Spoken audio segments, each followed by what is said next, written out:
This is 5 in 10 from Skywatch TV for Friday, February 9th, 2024. I'm Derek Gilbert, along with Grace the Rescue Dog, with our Friday 5, the 5 big things you need to know for the week as we head into the weekend. Topic number 5 again this week, of course, is the Israel-Hamas war.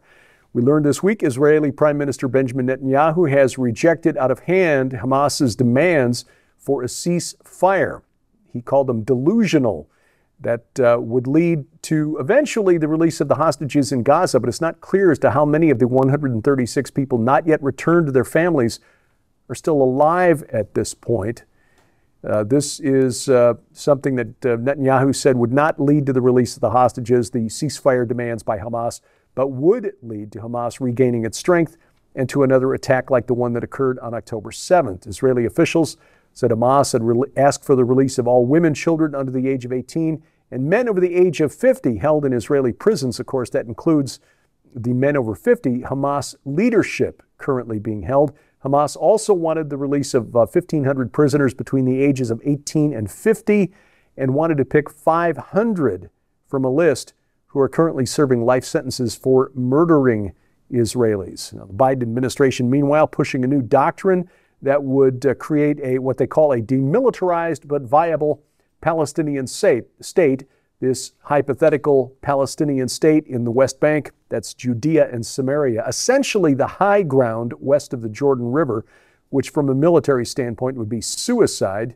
to give back to an enemy that wants to kill you. And of course, the Gaza Strip, this hypothetical state, according to a report by Tom Friedman in the New York Times, would come into being only once Palestinian Arabs had developed a set of defined, credible institutions and security capabilities to ensure that this state was viable and could never threaten Israel. In other words, it's a proposal that Palestinian Arabs will never agree to, nor will the Israelis. Our friends in Israel are telling us that despite the really intense and bitter political divisions that divided the nation last year, especially over the issue of judicial reform, Israelis are pretty much united right now in demanding the complete dismantling of Hamas and in pressuring the war cabinet led by Netanyahu to extend the front in the north to guarantee that Hezbollah in Lebanon and Syria would never have the capability to do what Hamas did on October 7th. Which means that this war is going to drag on for some months yet before it comes to a conclusion. And that leads to topic number 4, escalation. Of course, this week we found out about the Biden administration's response to the attack in Jordan at the U.S. outpost in northeastern Jordan, a place called Tower 22 that resulted in 3 American soldiers being killed, 40 more being injured. Over the weekend, airstrikes inside Iraq and Syria targeted more than 85 targets linked to the Iran Revolutionary Guard Corps and the militias that it backs. Reportedly, 40 people killed, dozens more injured. The strikes included long-range B-1 stealth bombers flying from the United States. On Wednesday of this week, the image on the screen from an airstrike inside the city of Baghdad that reportedly killed the leader of a group that struck American forces for years inside Iraq.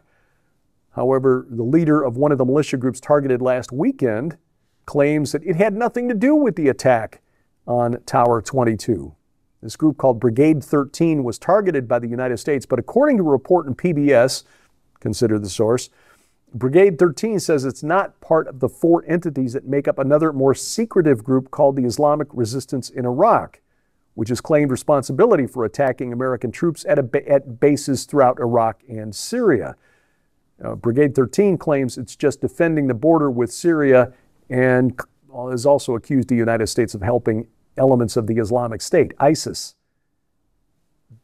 move from Syria into Iraq to carry out attacks on the Shia-backed militias, ISIS being a violent Sunni group. The United States apparently trying to play the Sunnis and Shias against one another, which has not worked out so well since 2011 and the civil war that erupted in Syria. Anyway, these airstrikes, especially the one in Baghdad on Wednesday, leading to increased calls for U.S. and coalition troops to be expelled from Iraq. Topic number 3, Big Brother. Another revelation this week, thanks to Representative Jim Jordan, chair of the House Judiciary Committee.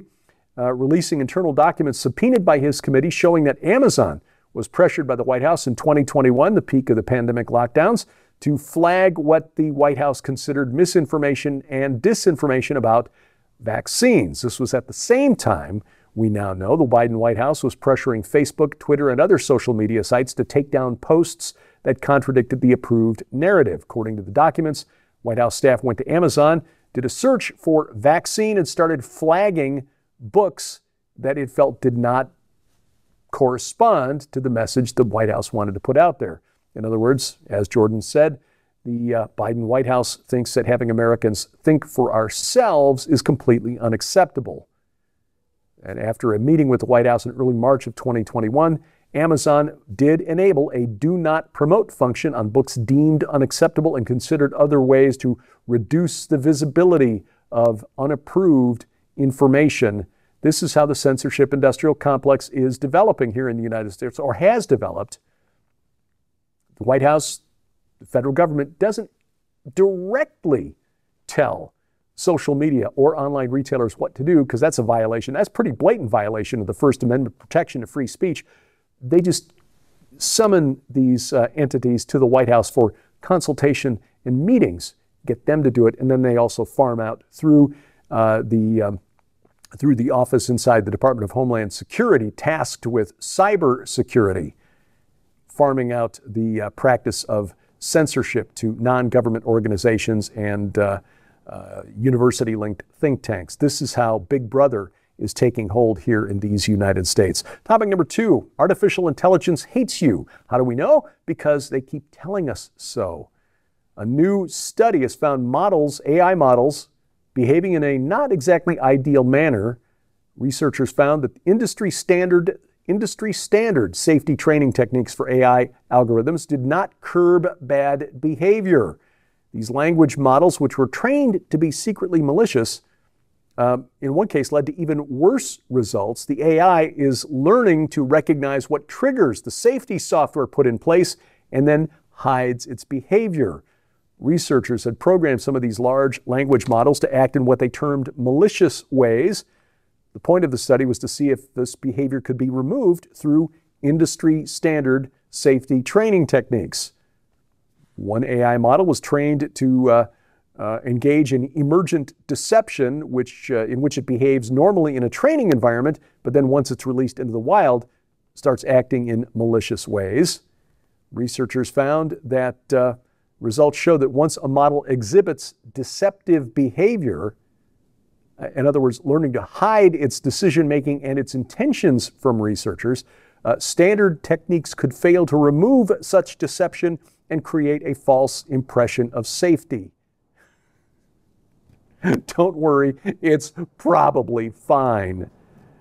Yes, as Elon Musk said, creating independent AI is literally summoning the demon. And I think this study is actually finding evidence that that may be more true than Mr. Musk realizes. Coming up, how you can see Tom Horne's very last conference presentation, and DEI, diversity, equity, and idiocracy. That's next on 5 and 10. Ladies and gentlemen, I want to make you aware of an opportunity to get 3 DVDs right now in the brand new Silent Pandemic collection. Now, this collection includes 3 DVDs. So let's back up just for a second.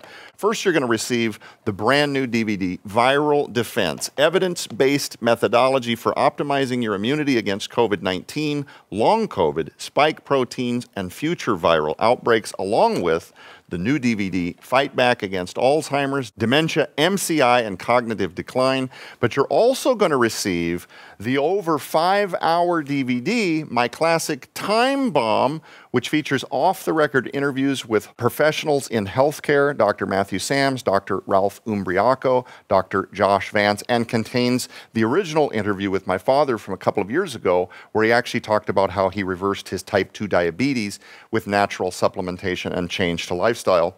All 3 of these DVDs actually total almost 10 hours for those interested in improving their gut health, their overall immunity, learning how to watch labels and how to better navigate grocery stores, what is going on with spike proteins and shed spike protein residues, all of this anomalistic stuff that's happening out there in the stratosphere. But if you're one who does not have a DVD player, this is something I've learned over the last year or so. There's a lot of people migrating away from DVD. So Skywatch TV is also going to take this occasion to let you know that moving forward, as often as we can, which hopefully is each time we have a guest with a DVD or we put one out ourselves, we're also going to ask you to go to skywatchtv.com/stream for the streaming options. Now, this will get you out of having to pay for shipping.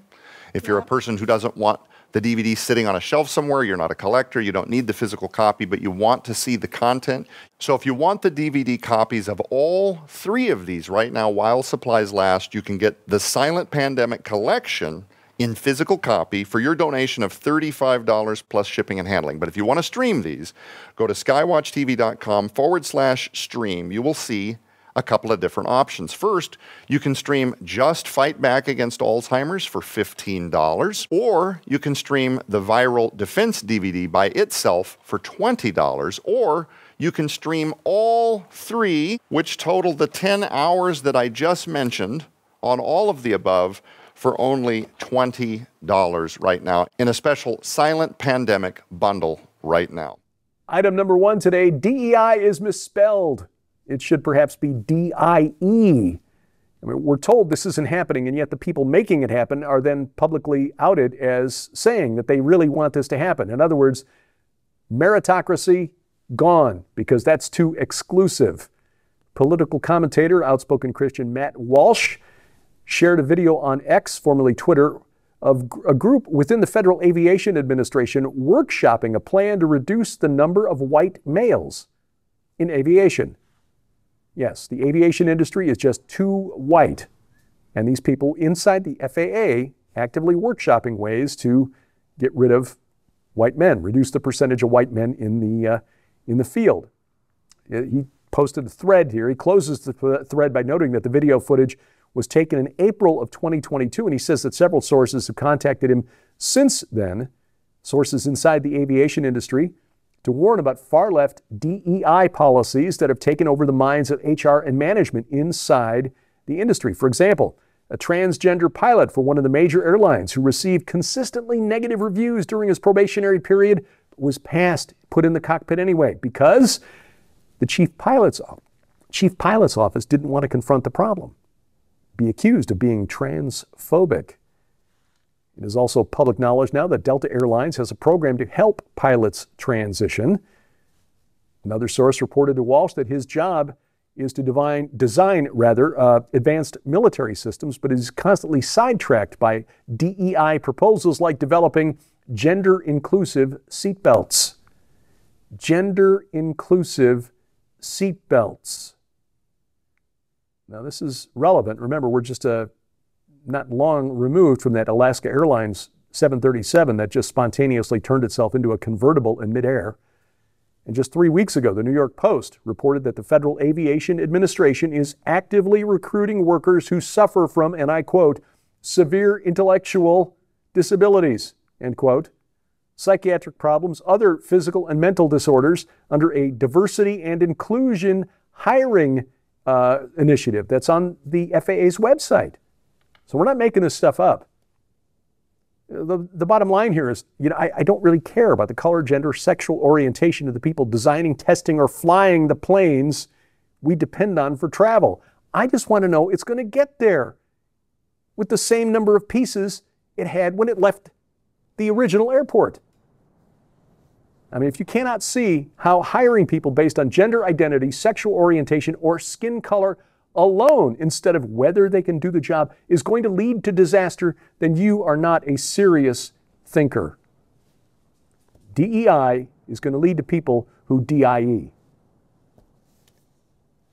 Well, you don't want to miss the Skywatch TV virtual conference, Countering the Darkness, because this, among 24 cutting-edge presentations, features the last presentation by Dr. Tom Horn. He recorded this before he passed last October.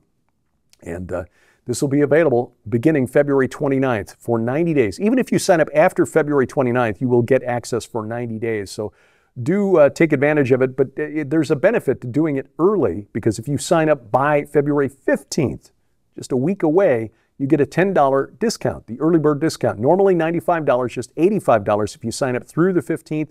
More information and registration at defenderconference.com. That's defenderconference.com. This week on Skywatch TV, we're talking about a silent pandemic that is Alzheimer's, dementia. This is something that hits close to home for a lot of us. I can speak to this from watching a family member going through this right now. Joe Artis Horn has prepared some wonderful information that he's making available through the new streaming service available from Skywatch TV. We talk about it on this week's program and share a preview of what you can expect from Joe. Don't miss the program. It's available right now to view at our website, skywatchtv.com. You can also catch it right now, the Skywatch TV channel or app for Roku or Apple TV. It's also available at the new YouTube channel for the main program at Skywatch TV Now, rumble.com/SkywatchTV, or better yet, guarantee we never get canceled by downloading our free app to your smartphone or tablet. This not only brings all of our video content right into your device, bypassing the gatekeepers, it's also got additional features like calendar of upcoming events, a Bible with several translations, hello Grace, and much, much more. It's available for iOS, Android, and Amazon Kindle Fire phones and tablets. Again, absolutely free, and we've got links to their app stores at our website, skywatchtv.com. I guess it's time to go patrol the property. Have a blessed weekend, and thank you for watching as we keep watch. I'm Derek Gilbert. This is 5 and 10 from Skywatch TV.